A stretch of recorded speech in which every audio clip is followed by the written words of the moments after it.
Bonjour tout le monde.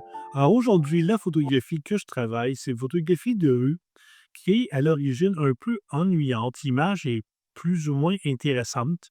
Seulement, avec Photoshop, j'ai fait un petit tour de passe-passe pour pimenter l'image, pour apporter une touche visuelle à la photographie qui rend l'image beaucoup plus intéressante à regarder. Alors, est-ce qu'en photographie de rue, on a le droit de faire ce genre de manipulation-là? Alors, les purs et les durs de la photographie de rue vont dire qu'on n'a pas le droit. Moi, je prends la liberté de le faire. Je décide d'être créatif plutôt que de m'imposer des contraintes. Alors, qu'est-ce que j'ai fait dans la photographie? Eh bien, c'est tout simplement que j'ai vu une femme qui transportait un cadre recouvert de papier brun. Alors, c'est tout à fait ennuyant à regarder, du papier brun. Seulement, dans Photoshop, j'ai décidé de remplacer le papier brun qui recouvrait le cadre par l'image de la Joconde. Alors là, ça donne dans la photographie que j'ai une femme qui se promène avec la Joconde sous le bras et d'un seul coup, l'image devient beaucoup plus intéressante. Alors, on s'en va dans Lightroom. Le traitement initial de la photographie se fait dans Lightroom. C'est un traitement qui est très simple à faire. Et ensuite, on bascule dans Photoshop. Et là, je vous montre comment j'ai fait pour remplacer le papier brun qui recouvrait le cadre par la Joconde. Alors, on y va. Bon, alors voici la photo que je vais travailler. C'est une photographie que j'ai prise sur la rue Prince-Arthur. Au début, c'était la murale qui m'intéressait, que je trouvais très jolie. Et j'ai vu cette fille-là qui s'en venait en transportant un cadre emballé dans du papier brun. Alors, j'ai décidé d'attendre qu'elle soit devant moi, devant la murale, pour faire la photo. Et j'ai prévu faire une petite fantaisie avec le cadre qu'elle transporte, question de rendre la photo plus intéressante. Alors d'abord, commencer par le post-traitement initial de la photo.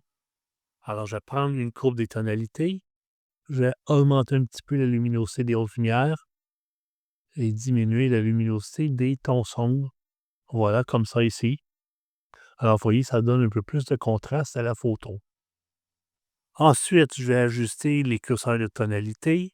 Je vais assombrir un petit peu les noirs, dégager les ombres. Je vais augmenter la luminosité des blancs et diminuer l'éclat des hautes lumières, comme ça ici. Et je vais donner un petit peu de contraste. Ensuite, lorsque je regarde la photographie, je trouve qu'elle est un petit peu trop chaude. Alors, je vais aller dans les réglages de balance des blancs et je vais donner un petit peu de bleu à la photo, comme ça ici, et un petit peu de vert. Voilà, comme ça ici. Alors, c'est très léger, les corrections que j'ai faites au niveau de la balance des blancs, mais c'était juste pour éliminer le voile de couleur chaude qu'il y avait dans la photo. Ensuite, bon, je vais diminuer l'exposition un tantinet. Je vais augmenter la clarté, augmenter la texture. Alors ici, les réglages que je fais, c'est des réglages très fins. Il se pourrait qu'à l'écran de votre ordinateur, que vous ayez de la misère à les voir sur la vidéo YouTube, mais je peux vous assurer que les réglages que j'apporte, même si ce sont des réglages fins, ce sont des réglages qui font une différence dans la photo. Ensuite, bien, le color grading, le fameux color grading. Eh bien, dans mes basses lumières, j'ai ajouté un peu de mauve-violet. Voilà, comme ça ici. Dans mes hautes lumières, j'ai ajouté un peu de jaune verdâtre. Voilà, comme ça. Et dans les tons moyens, un petit peu de cyan verdâtre. Juste comme ça ici. Voilà. Et la balance, eh bien, je vais mettre la balance un petit peu vers la droite, de façon à ce que la teinte jaune verdâtre des hautes lumières domine la photo. Et je diminue la fusion pour éviter que les 3 couleurs se mélangent trop. OK, maintenant, lorsque je regarde ma photographie, je trouve que la murale à l'arrière, le bonhomme qu'on voit dans la murale, je trouve qu'il est un peu trop lumineux. Alors, heu, lorsque je regarde le bonhomme à l'arrière, c'est en fait des hautes lumières. Vous voyez, c'est des tonalités de gris pâle. Alors, ce sont des hautes lumières. Alors, pour diminuer la luminosité de mon bonhomme, eh bien, je vais tout simplement prendre un pinceau et je vais diminuer les hautes lumières et diminuer un petit peu les blancs. Et je vais passer ces réglages-là sur le bonhomme à l'arrière et vous voyez la luminosité du bonhomme de la murale diminue. Et je n'ai pas à me soucier de donner des coups de pinceau dans les régions noires, parce que même si je passe le pinceau dans les régions noires, comme je fais ici, eh bien, vous voyez, ça ne fait rien. Alors, j'ai choisi d'appliquer des réglages haute lumière et blanc. Ces 2 réglages-là affectent uniquement les hautes lumières. Donc, même si je passe le pinceau dans des régions foncées, eh bien, ça ne fera rien. Les coups de pinceau vont affecter uniquement les hautes lumières. Alors, pour mieux comprendre ma méthode de travail avec le pinceau, je vous invite à regarder mon tutoriel où j'explique en détail comment bien utiliser le pinceau. Ensuite, bon, lorsque je regarde la photo, je vois qu'au niveau de la perspective, l'image est un petit peu croche. Alors, je vais aller dans la section transformation et je vais d'abord essayer avec le mode automatique. Et vous voyez, le mode automatique a été capable de bien redresser l'image. Le cadre ici est redevenu droit et l'image a été bien redressée. Alors maintenant, pour ma fantaisie, eh bien, je vais devoir passer dans Photoshop. OK, alors la fantaisie que je veux faire ici, eh bien, je veux tout simplement insérer une image à l'intérieur du cadre. Alors, plutôt que d'avoir un cadre en papier brun qui est ennuyant, je veux insérer une image à l'intérieur du cadre. Et l'image que je veux insérer, eh bien, c'est pas n'importe quoi comme image que je veux insérer. Soyons, soyons audacieux. Alors, j'ai décidé d'insérer dans le cadre l'image de la Joconde, Mona Lisa. Alors, pour trouver l'image de la Joconde, eh bien, je vais d'abord aller sur Google, dans Google Images. Voilà. Et je vais tout simplement taper Joconde. Et là, j'ai plein d'images de la Joconde qui me sont proposées. Alors, je veux avoir une image de la Joconde qui a une résolution élevée afin d'avoir une image de bonne qualité.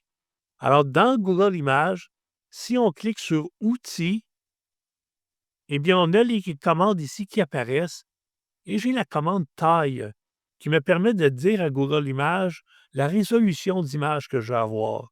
Alors, je clique sur Taille et je lui dis que je veux avoir une image de grande résolution. Et là, il me donne des images de la Joconde qui sont en résolution élevée. Alors, l'image ici, vous voyez, c'est elle que je trouve la plus jolie parce que les autres images de la Joconde, ils ont comme des teintes de couleurs un peu bizarres. Celle-ci, c'est elle qui correspond le plus à la réalité d'après moi. Et elle a une résolution de 1024 par 1526 pixels. Alors, je vais enregistrer l'image dans mon dossier de téléchargement. Je vais l'appeler Joconde. Voilà, l'image est téléchargée. OK, alors après avoir importé dans mon ordinateur l'image de la Joconde, eh bien, je vais tout simplement prendre l'image de la Joconde, le fichier, et je vais le glisser dans mon document Photoshop. Et vous voyez, l'image de la Joconde apparaît ici. Alors, la première chose que je vais faire, c'est que je vais placer l'image de la Joconde pour qu'elle soit enlignée sur le calque. Voilà. Et là, je l'ajuste du mieux que je peux pour qu'elle soit parfaitement sur le calque. Comme ça, ici. Voilà. Et là, je clique avec le bouton droit de la souris et je clique sur Déformation. Et là, je vais pouvoir prendre les points et les placer pour qu'ils soient exactement sur la bordure du cadre. Voilà, comme ça ici. Voilà. Voilà. Et ensuite, vous voyez comme ça ici.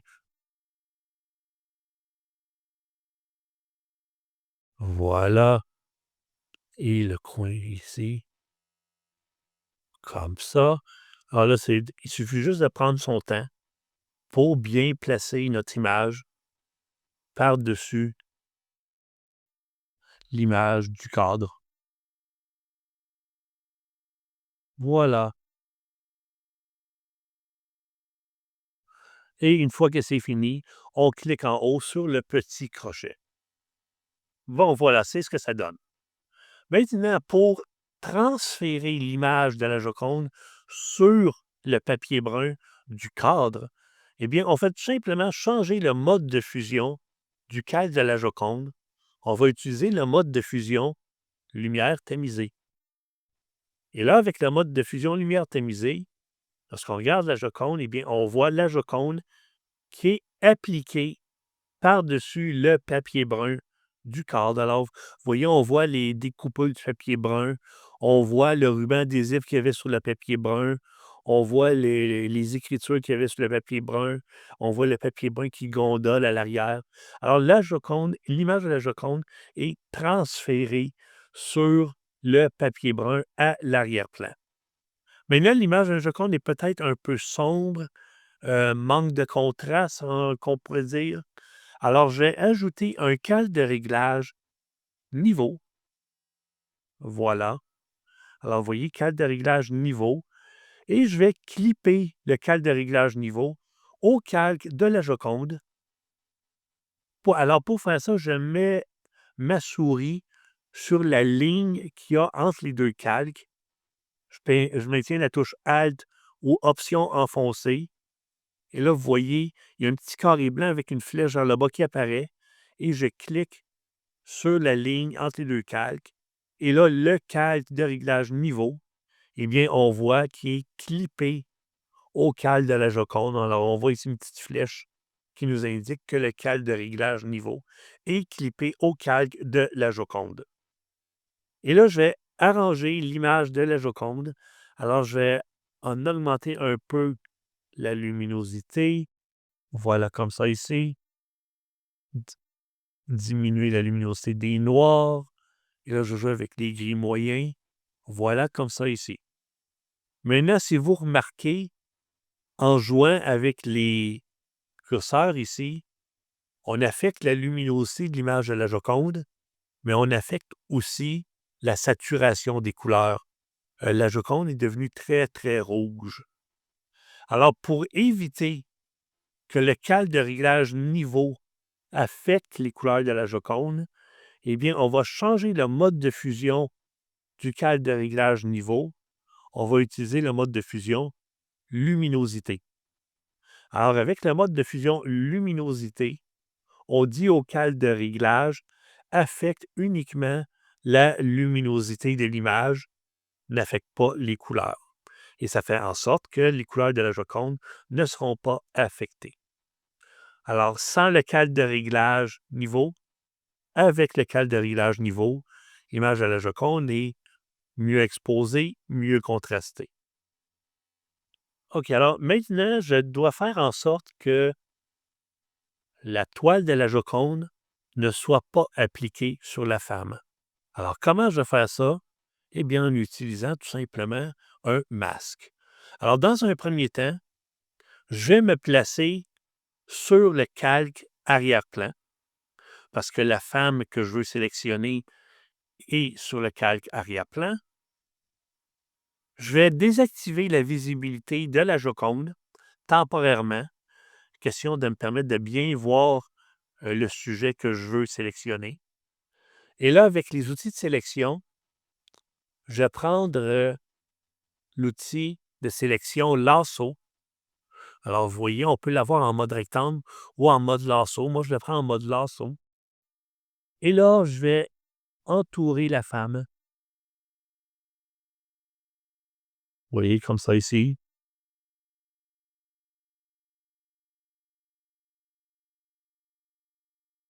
Voilà. Et Photoshop me fait un masque de la femme. Comme ça ici. Maintenant, maintenant, en fait, c'est pas la femme que je veux sélectionner. C'est toute l'image à l'arrière, sauf la femme. Alors, je vais aller dans Sélection, intervertir la sélection. Et là, vous voyez, mais c'est une bordure pointillée apparaît tout autour de l'image. Alors, ça m'indique que toute l'image est sélectionnée, sauf la femme. Alors, maintenant, je retourne sur le cadre de réglage Joconde. Je clique en bas pour créer un masque. Alors, c'est le carré blanc avec un point noir au centre. Je clique là-dessus et j'ai un masque. Alors, vous voyez ici, j'ai un masque qui a été créé sur le calque Joconde. Et ce masque-là fait en sorte que l'image de la Joconde n'apparaît pas sur la femme. Alors, pour voir le masque, vous maniez la touche Alt enfoncée et vous cliquez sur le masque. Là, vous allez pouvoir voir le masque en question. Alors, vous voyez, mon masque ici fait en sorte que l'image de la Joconde n'apparaît pas sur la femme. Et ça me donne ma photo finale.